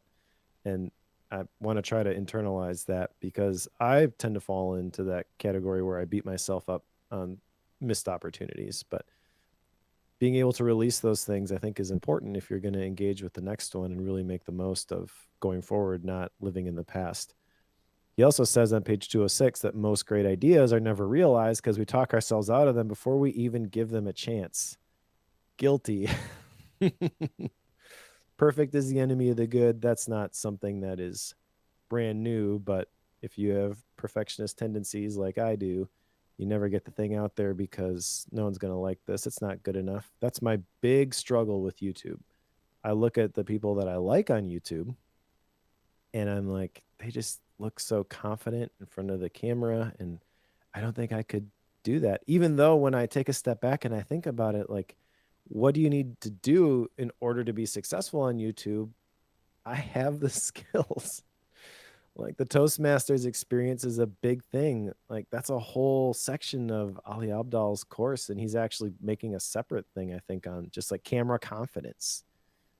I've gotten up and taught spoken in front of enough people that like I can do that. And still I get nervous about publishing a YouTube video. I mean, come on, get over it. Just do Right. it, right? Right. Lean into it. Yeah, it's scary, but it's always going to be scary. That's kind of the thing from here. So that's why I signed up for that course. As I was thinking about it, like that's the next thing for me, the next thing in my journey. I don't know exactly what this is going to look like. And as I'm thinking through, like, what are the types of videos that I want to make? I'm already doing the sermon sketch note stuff, but I want to go beyond that, obviously. I want to create videos where I'm speaking to the camera and I'm sharing different things. And there's probably screencast stuff in there too about like how I'm doing things in Obsidian or whatever. But one of the things that I was thinking about is like we get on and we record these episodes where we talk back and forth about these different books, but I take all these crazy notes and I try to summarize it in a couple of sentences. And my most successful newsletter I ever sent was the best book I read this year, which was about the great mental models. Spoiler alert. Like I could totally record a quick YouTube video about that. Say, hey, we mentioned this in Bookworm episode, whatever, if you want to learn more about what I think about this. I mean, it doesn't have to be hard. And I've created all these obstacles in my own head. Yes. And I just got to start doing it. This is one of the. Remember, we were talking about, okay, personal Socrates. Whenever we went through all that, I mentioned one of my action items was I wanted to go through all those questions. Well, one of the things I did was write down a question that I ask myself every single morning now. This is like a whole process thanks to you, Mike. And one of those questions is, what limits am I setting on myself? And I hate answering that question. Because the moment you answer that question is the moment that you can't allow that limit to last any longer. And it is very common for me to place the limit of I don't do this on social media because it's too complicated, or I don't post on my website because I made it too much of a process to do that, or I don't write because I feel like I have to have this particular system in place. Like so much of my stuff is systems based that like, and this is a big action item for me. Like I've got a handful of things. I spent like this last week with my entire like content creation space and just automating as many of the small tiny steps as I can get. Like it's nuts the type of things I've just put in place. I've got a script now. Like I can type in a Twitter handle and just hit a thing, and it automatically makes a markdown link for that person's YouTube or Twitter handle and links to their Twitter. Like it's just stupid simple stuff like that. It just makes the process so much quicker. So yes, all the things, all the things. All right. So we're in agreement that we're going to be creating the Yeah, next section here right. is step 4, amplify. And the first chapter in this section is chapter 10, find your people. And this is really about the importance of a community. And one of the biggest aha moments I got from this book was from this chapter, because there is a Venn diagram in here, which maybe you're rolling your eyes when you hear the words Venn diagram.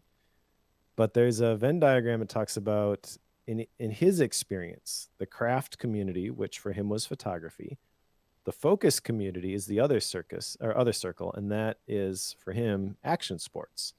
And the core community, action sports photography, that's where those two overlap. And I don't know why the lights finally went on for me when I saw this, because I have this whole brand of faith-based productivity, right? So I've got the faith circle on the one side and the productivity on the other side. And I think if I were to define this for myself, my craft community is probably the productivity one. And the focus community, that's probably the faith one. And then the core community is the place that those overlap. I don't know why. Maybe this is obvious to you and everybody else is looking at this from the outside in, but I never realized how those two overlapped. And I was having so much trouble trying to define like who is it really that I'm trying to help? Going through Ali Abdal's course, you're crafting like your intro and finding your niche and things like that. It's like, hi, I'm X and I help Y do Z, right? That's kind of like the standard intro for if you're going to have one in your YouTube videos. And so I've really been thinking about this. And when I saw this Venn diagram, it just clicked for the first time. And I was like, oh, this is easy. Like this is how these things line up in my life. So if I got nothing else from this book, that was worth it. Oh, Mike. Like when you first told me faithbasedproductivity.com, like what you just explained was immediately where my brain went. I wish I could have. I wish I'd known you were struggling with this. I probably could have explained it to you. Like I feel like Well, I've known this for a long time. I knew it. I don't know how to explain this. I knew it, but I didn't know it, if that makes any sense. Yeah. Like I understood it logically, but it finally clicked for me when I saw this Venn diagram. And I've been challenged by some of the people in my mastermind group to really lean into this. And so in order to lean into it, like got to figure out who are these people and how do I help them? And I kind of knew stuff happens over here, stuff happens over there, but didn't really know how it aligned in a way where I could really make something of value for the people in the middle.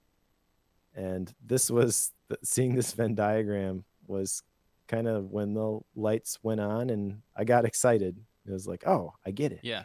Yeah. There's something about this because it struck a chord with me as well.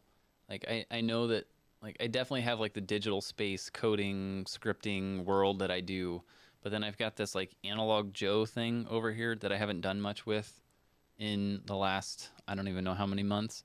And I've been like, okay, I'm like in a spot where I want to like revamp all this and like kick it off again, and make this a long-term play. And I think I've got some of that in my head, but it has a lot to do with this concept of like, what is this focus group? What is what are these two spheres and how do they overlap? And it doesn't have to be two. I feel like it could be more than that, but the more spheres you put in place, the smaller that overlap is, which means the more niche of an idea that you have. So I'm still kind of wrestling with what that exact niche is, but I feel like I'm really, really close to that because I've never really had like a unified brand across everything I do. And based on what I'm working through, I think that finally clicked for me. So maybe at some point I should talk to you about this, but it's still something I'm working through at the moment. But anyway, all that to say, finding your people, like this particular chapter is one that's, I think, important once you start getting some traction in your craft. But I don't know that it's going to matter as much until you have like something repeated that you're doing. You know what I mean? Like if you're making, like if you spend all your time trying to figure out who your audience is before you ever make anything, like there's no point. Like I don't know how many times, like sometimes you're better off just writing blog posts and then seeing what gets traction and figure out what part of you people resonate with more, and then go towards that. Like that's how I got kind of deep into OmniFocus back in the day. It's like, well, I wrote some blog posts about OmniFocus because I was learning it at the time, and that's what got traction. And so I kind of went down that road, and that's what took off.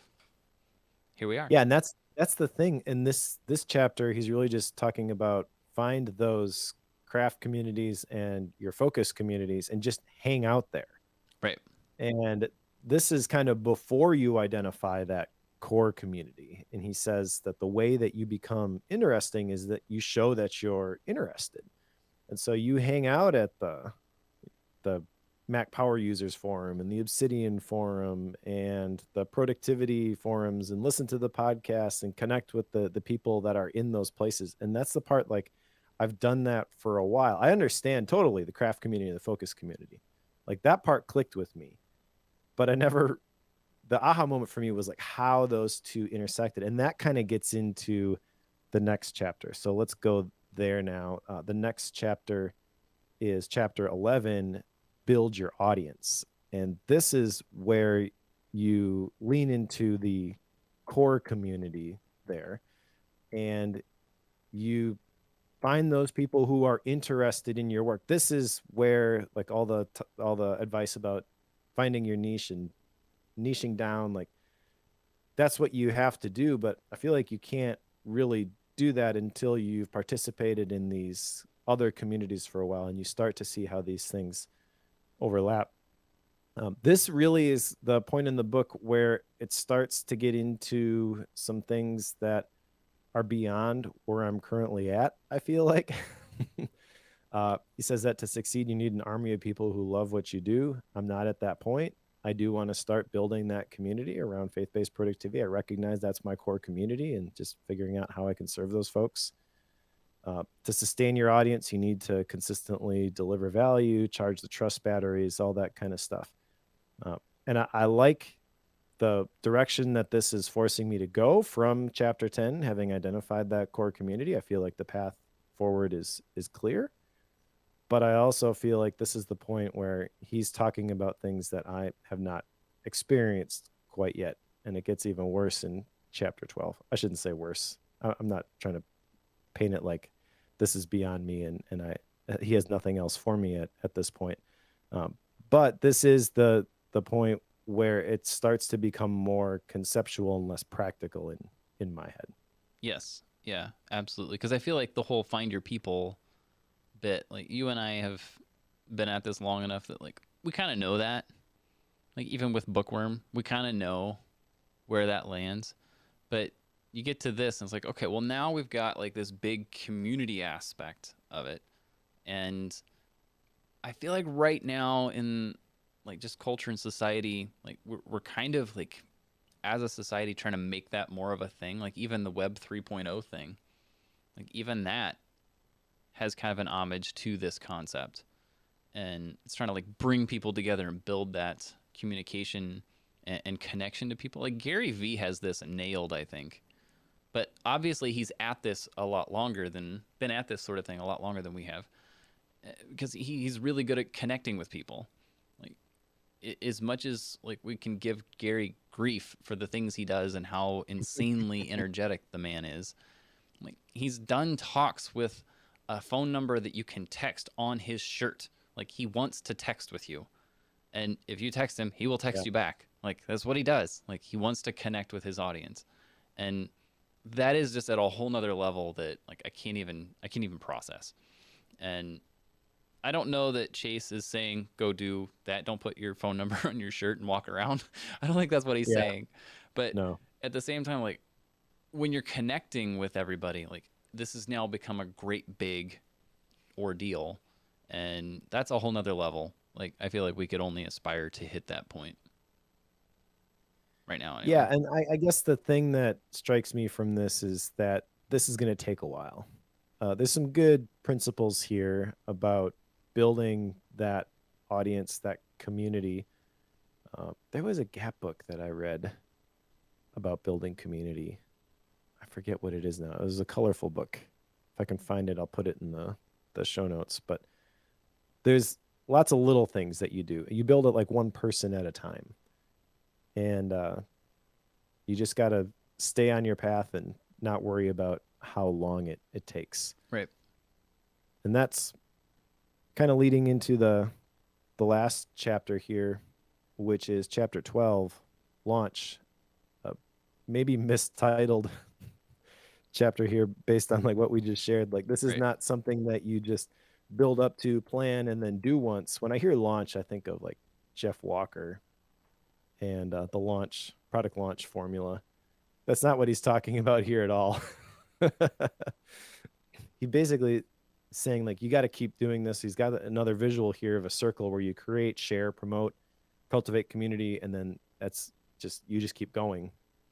He says you should be soft and vulnerable in creating, but bold and ferocious in sharing. I think sharing is the thing that I struggle with.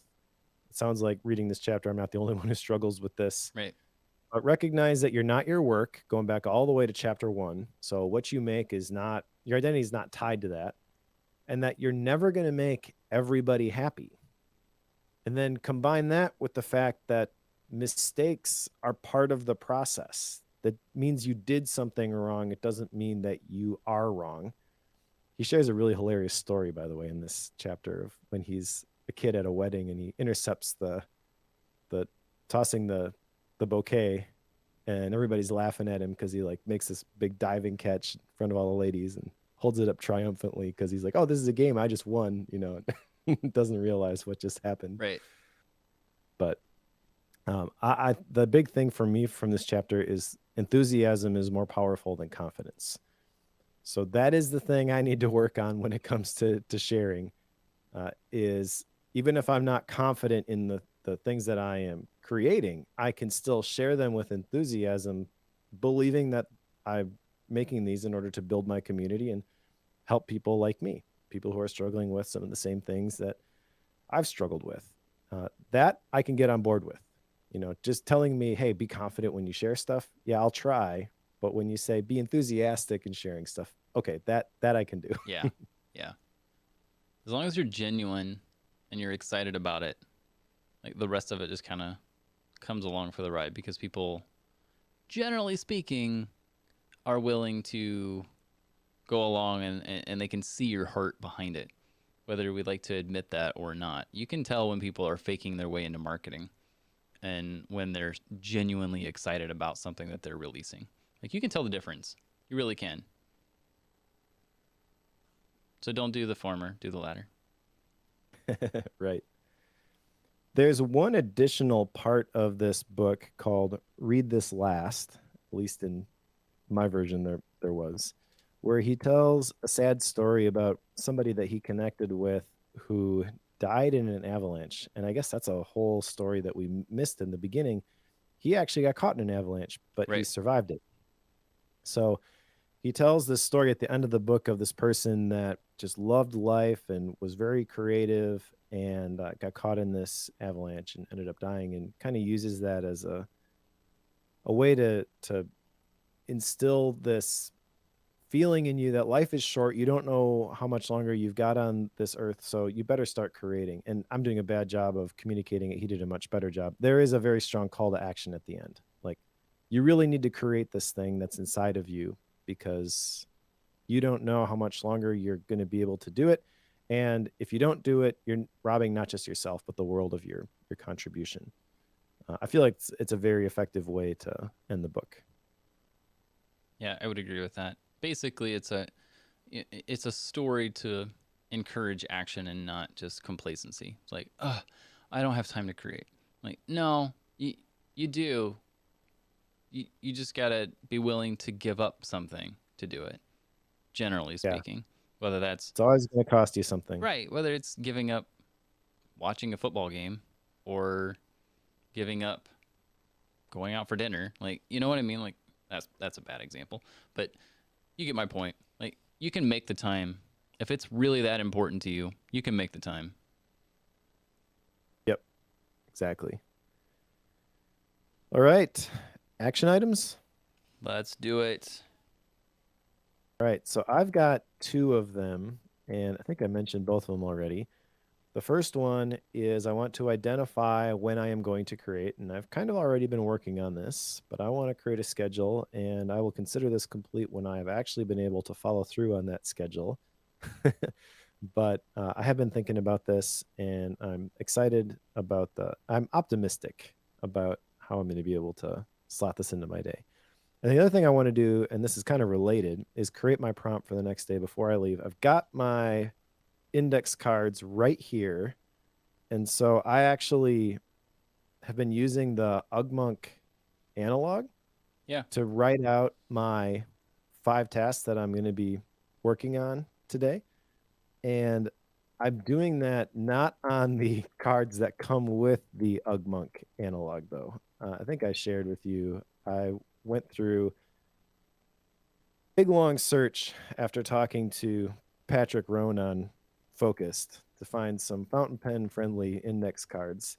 And I stumbled upon they are Exacomp cards, which you can't even find online in the US, but Anderson Pens is going to get them for me. It's cool. Nice. So I have these cards, and I want to start writing the prompt on one side, and then I'll write the tasks on the other, so I can have the prompt staring at me when I sit down at my desk at the beginning of the day, and then just flip it over when it's time to actually work. So those are my two. What about you? Nice.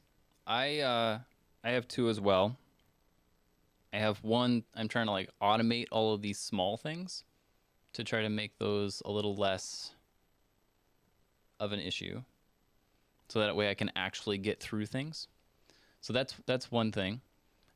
Two, I guess I've got three here. Two is I want to make sure I've got my routine in place as well, and trying to just make that something that I'm like, I know when I'm going to create, I know when I'm going to do all the different pieces. Like that's what I want to make sure that I'm doing. So I just want to make sure I have that routine in place. And then the third one is that I'm kind of working through this personal branding bit.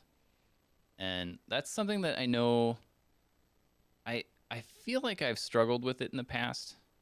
I have had a lot of things that should be very obvious to me at this point, but for whatever reason has been complicated when it comes to branding. So like that's something that I really want to make sure I'm keyed in on and nailing. So really, really close on that one. But those are the three that I'm on right now. That's what I'm gonna do. All right. Then I guess style and rating, my book. I'll go first. I really enjoyed the style of this book. I mentioned at the beginning, seeing the four parts and laying out the system in the introduction hearkened to the systems format that we typically don't like. However, I feel it really works because of the subject matter. It's talking about being creative, which a lot of people feel, I think inherently they believe that this is just something that is inspiration based and you create when you feel it, and I don't feel it, so I don't create. So I feel there's a lot of value in taking a systems based approach to your creative routine. I feel like the chapters themselves contain, I mentioned this to you when I was putting together the outline. There's 12 chapters here, but I mentioned like I think there's a single big idea in each chapter. And I feel like we got to just talk about all of them rather than just talk about the different sections, which is how we would typically tackle a book like this. So I feel like the chapters are digestible. I feel he does a really great job tying them together. Most of the chapters end with like a single sentence that sets the stage for the next chapter, like using the key terms in the chapter title itself. So I feel it's very cohesive, and he's got a ton of cool stories to share. And I think it's a very entertaining book. I feel it's a very worthwhile book for anybody to read because I feel there are a lot of people who don't consider themselves creative, and reading through this would probably change your mind. That being said, like I don't think this had the impact on me that I was expecting it to have. Maybe that's just the length. And there were a couple things that really kind of rocked my world. I mentioned the Venn diagram, and that was like a big aha moment for me in terms of thinking about faith-based productivity. But it's 280 pages, and that's a lot of words to get through for a couple of aha moments. I don't know how you felt, but there were points in this book where I felt compelled to just kind of skim things and move it along quicker. I had to fight against that. And so it wasn't, boring. It wasn't that the stories he was telling, I was disengaged with them. It was just kind of like, okay, let's just see where you're trying to get to with this. I feel like it could have been shorter, basically, I guess is what I'm getting at. That being said, like I really like his style. Maybe it's just the format for Bookworm. We have to crank through these books in a week, 2 weeks. If you're reading a gap book in between, it's a week. And so I think I read this one in like 7 or 8 days. And maybe that works against us sometimes. I could see that being the case with this one. I also think there's probably other books which are better in this genre, at least better in the place that I find myself. Now, like I said, if you don't consider yourself creative and you're like, why would I even read a book on creativity? This is probably the one to start with. But I've got an upcoming book, which I talked to you about already, which I feel is going to be more impactful than this one was, just based on what I've heard from other people who have read this book. So I liked this book. I would recommend it. I'm struggling with where to rate it, I think I'm going to rate it 4.0. Just because, like I said, it felt a little long, and I have a feeling that there is room at the top in this genre. So it's good. I would recommend people read it. It's not going to be on any like top 10 lists for me, but I am glad that we read it and we had the conversation that we had about it.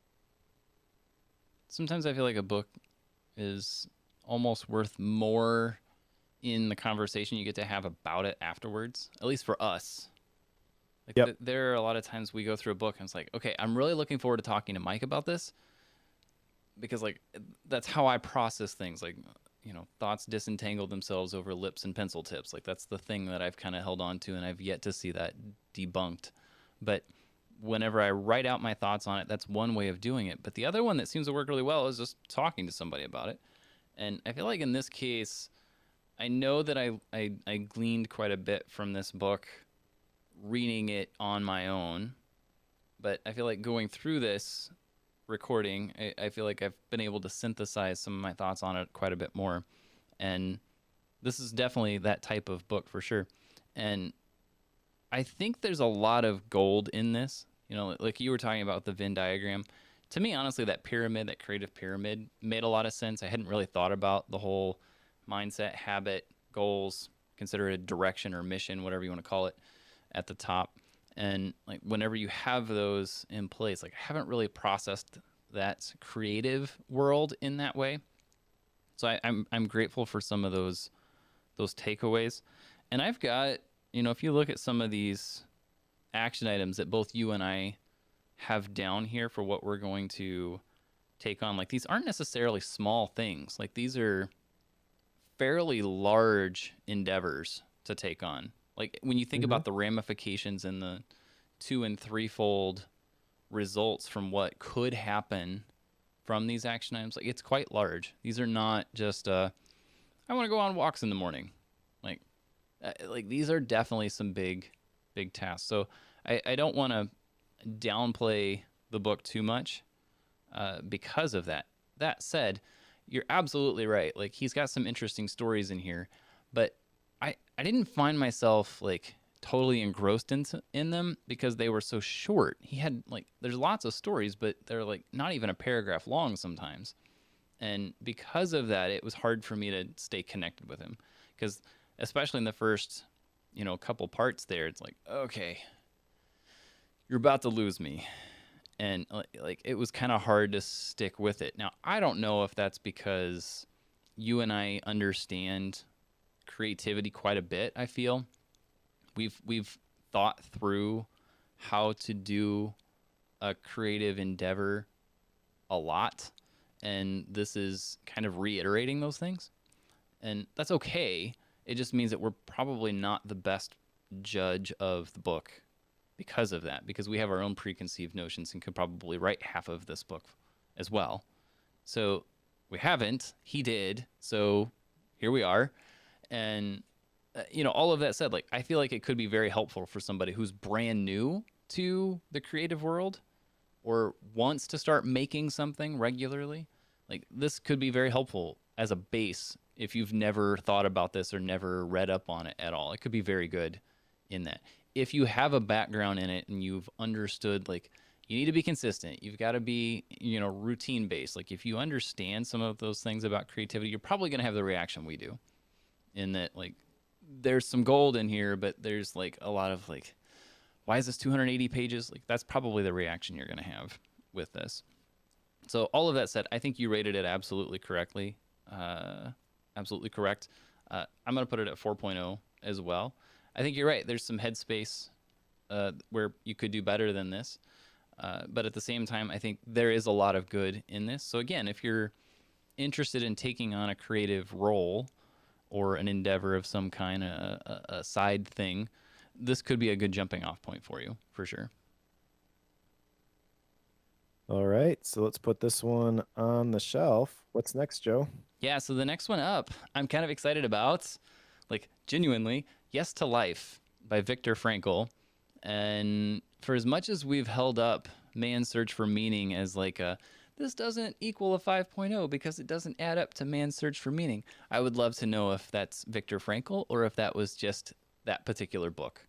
And I'm excited to go through this and just kind of figure out what, because this was a series of essays that was written after he wrote Man's Search for Meaning. So, yes, I'm kind of excited to go through this one with you, Mike.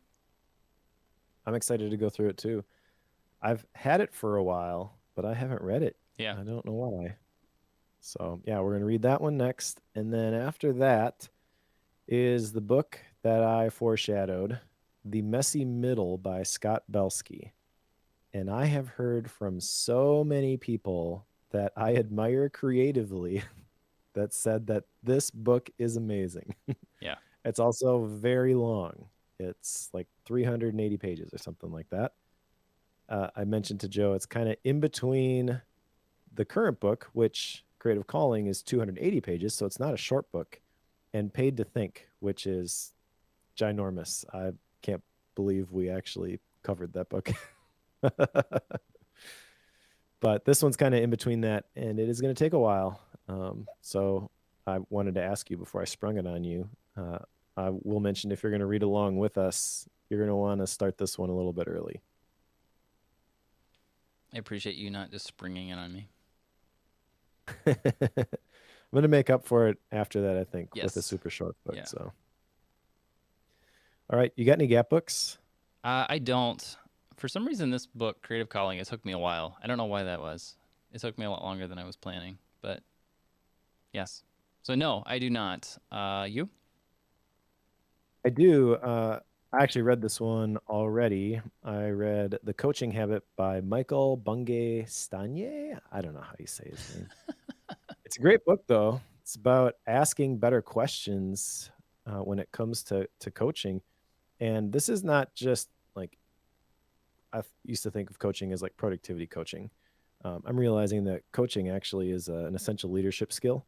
And this is a very effective book on just asking specific questions which open up really effective conversation.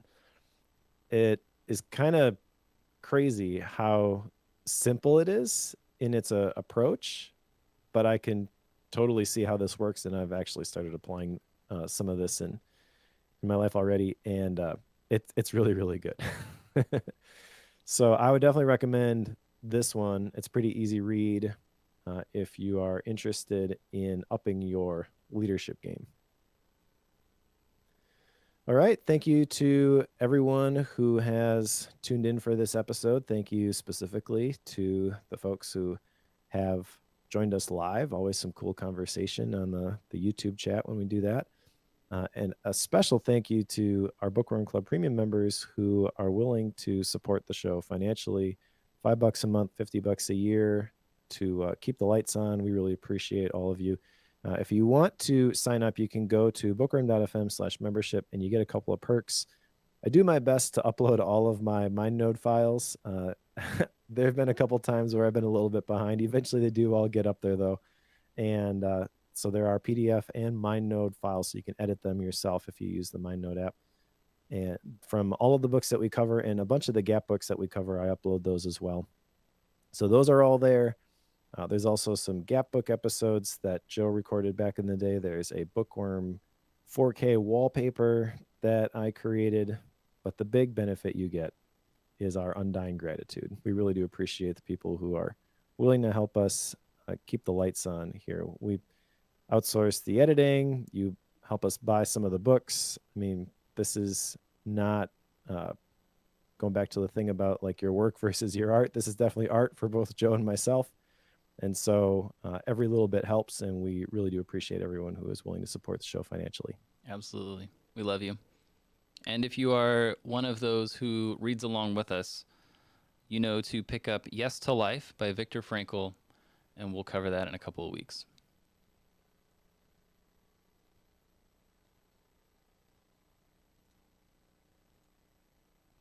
All right. We did it. Boom. Boom. I heard myself again. Still do. What? You turned off audio hijack. It changed things on you again. I did turn off audio hijack, Oh, I and now think it you can hear stopped. yourself? No, it stopped. Okay. That was weird. Audio hijack is not like my computer. Same thing happened with David when we were recording Focus the other day. He's like, what's going on? I don't know. Audio hijack? This is why I do it with hardware, not software.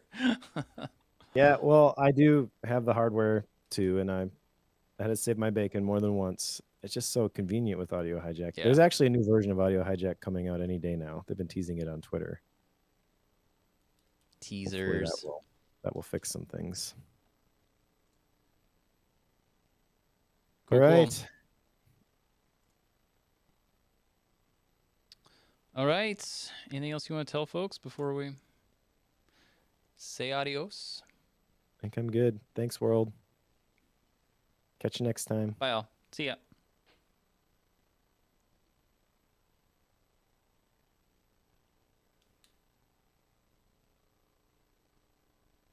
Did he get it or not? Get what? Trying to figure out if I stopped streaming or not.